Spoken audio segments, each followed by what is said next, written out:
కామారెడ్డి అమ్మ ఆదర్శ పాఠశాల క్రింద పాఠశాల తరగతి గదుల్లో ఏర్పాటు చేసిన ట్యూబ్ లైట్స్ ఫ్యాన్స్ క్రింద చక్కగా చదువుకుంటున్న విద్యార్థులను పలకరించి వారు ఆనందంగా ఉండడం పట్ల జిల్లా కలెక్టర్ ఆశీష్ సంగ్వాన్ సంతోషం వ్యక్తం చేశారు.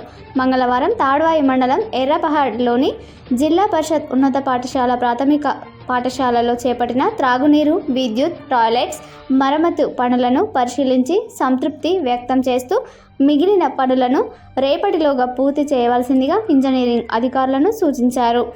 జిల్లా పరిషత్ ఉన్నత పాఠశాలలో 3,85,000 ఖర్చుతో చేపట్టిన toilets, blocks, over head tank, నల్లాలు, విద్యుద్దీకరణ, ఫ్యాన్స్ ఏర్పాటు పనులను ప్రాథమిక పాఠశాలలో 1,15,000 ఖర్చుతో చేపట్టిన మౌలిక వసతులను పరిశీలించి సంతృప్తి వ్యక్తం చేస్తూ పనులు పూర్తి చేసి నివేదిక అందించాలన్నారు.